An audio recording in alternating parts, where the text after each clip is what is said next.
BJP को भी हराएंगे और इन लोगों को भी हराएंगे जिसने हमारे पीठ में खंजर घोंपा है। ये आपकी ताकत है। 2020 में जब 5 एमएलए जीत कर आए थे, लालू जी ने 100 बार फोन किया था, 100 बार बैरिस्टर साहब को फोन किया था, अख्तर अली वाहिद साहब को फोन किया था, माजिद भाई को फोन किया था, भीख मांग रहे थे कि समर्थन दे दो।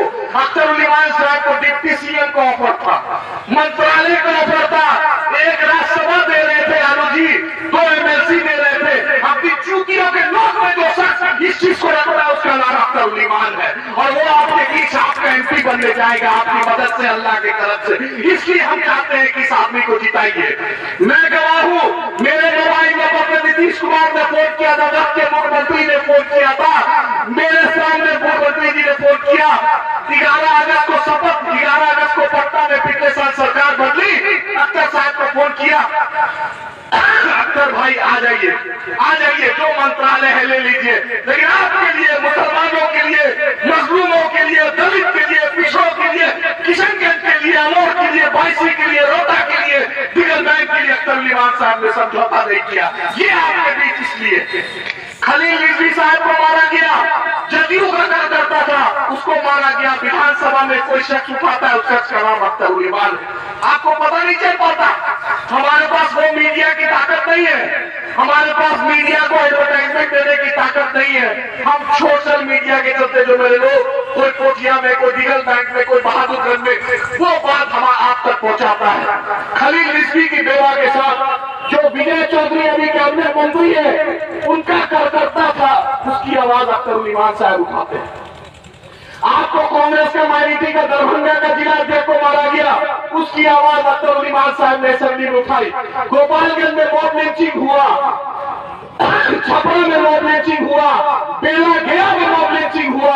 आपका नेता अख्तर अली वाहिद साहब, आप सिर्फ अख्तर अली वाहिद को किशनगंज का एमपी नहीं बनाइएगा, आप बिहार में ही नहीं, हिंदुस्तान के मजलूमों की एक आवाज दीजिएगा, मुसलमानों की, दलितों की एक आवाज दीजिएगा। जिस तरीके से बैरिस्टर असदुद्दीन ओवैसी साहब बोलते हैं, आपके बेटे में, आपके भाई में अल्लाह ने वो सलाहियत दी है। अगर आप इनको जिताइएगा तो आप देखिएगा कि बैरिस्टर साहब के बगल में वो शख्स किस तरीके से आपकी नुमाइंदगी करेगा। आपके एमपी को देखते हैं, जब देखते हैं पोस्टर लेके खड़े हैं, पोस्टर भी 2019 में बना था, उसके बाद दोबारा छपा नहीं। मैं इस मंच के माध्यम से बोलता हूँ, एमपी साहब, धर्मेंद्र प्रधान एजुकेशन मिनिस्टर, शिक्षा मंत्री है, उसने आपके सामने बोला आपके सामने कि 2014 में कहीं पर कांग्रेस पार्टी ने एचआरडी मिनिस्ट्री में कहीं पर नहीं लिखा है कि एएमयू किशनगंज। आपने पलट कर बोला तक नहीं कि सोनिया गांधी जी आई थी, कपिल सिब्बल आए थे, ये आए थे, वो आए थे। कांग्रेस ने हमारे साथ धोखा किया, जबकि 2009 में भी हमने कांग्रेस को जिताया, 2014 में भी हमने कांग्रेस को जिताया, 2019 में भी कांग्रेस को जिताया।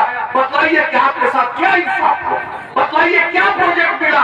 आजादी के बाद हमने सेकुलर पार्टी को जिताते कोई जवान बच्चा था, वो जवान होकर बूढ़ा हो गया, लेकिन सीमांचल को कुछ नहीं मिला। चलिए कटिहार स्टेशन, चलिए किशनगंज स्टेशन, चलिए पूर्णिया स्टेशन, चलिए अररिया स्टेशन। अगर हिंदुस्तान में सबसे ज्यादा पलायन, सबसे ज्यादा लोग घर छोड़कर मेरा नौजवान जा रहा है, तो वो मिट्टी सीमांचल की, इसी की लड़ाई करने, हम इसी लड़ाई लड़ने आए। और आपका एक पूर्व एमएलए कोचा धवन के, उनको मैं इस मंच के माध्यम से बोलना चाहता हूँ, आप बताइए इतना बेताब है। 15 में अख्तर साहब भी चुनाव हारे थे, हमने वो बेताबी नहीं देखी थी, हमने वो बेचैनी नहीं देखी थी, लेकिन कल नीतीश कुमार को हाथ धुला रहे थे।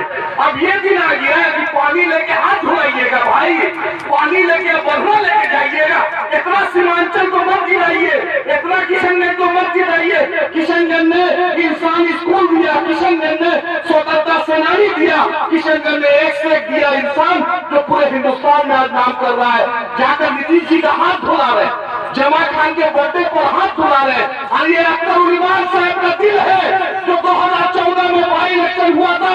अगर अख्तर अली वाहिद साहब वीटो लगा देते तो कभी नीतीश कुमार आपको टिकट नहीं देता। ये अख्तर अली वाहिद साहब का ज़कात है, फितरा है, सदका है कि आप एमएलए बने और आज आप बीजेपी के साथ रहकर चुनाव लड़ते हैं और हर दिन अख्तर अली वाहिद साहब पर बोलते हैं, हर दिन ओवैसी साहब पर बोलते हैं। क्या किशनगंज की आवाज में नहीं देखा कि 2000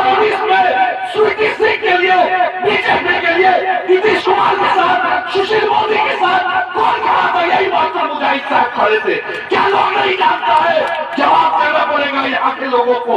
आप बताइए, एएमयू किशनगंज में एक भी जदयू का नेता का नाम नहीं है। 10 साल के खेले, एक भी जदयू का नेता का नाम नहीं है। आर्यभट्ट यूनिवर्सिटी बन रहा है नालंदा में, शीशा का पुल बन रहा है, गंगा का पानी गया और राजगीर जा रहा है। सीमांचल के लोगों दिल पर हाथ रखकर सोचो आपको क्या मिल रहा है। अपनी क़यादत को पहचानिए, अपने लीडर को पहचानिए। दारुस्सलाम इंदिरा गांधी गई थी कांग्रेसियों, ये तेजस्वी अभी बच्चा है। आप ताकत दीजिएगा, इंशाअल्लाह दारुस्सलाम इसको भी जाना पड़ेगा। बस आप 24 जिताइए, हम आपके साथ खड़े रहेंगे और मजलिस इत्तेहाद मुस्लिमीन को बिहार के सत्ता में हिस्सेदारी दिलाएंगे, घट्टा पकड़ेंगे, हिस्सेदारी दिलाएंगे। आप मेरी ताकत है, आप साथ दीजिए। अल्लाह ने चाहा तो मजलिस इत्तेहाद मुस्लिमीन और अख्तर निमाज साहब कामयाब होंगे। बहुत बहुत शुक्रिया। गुजारिश है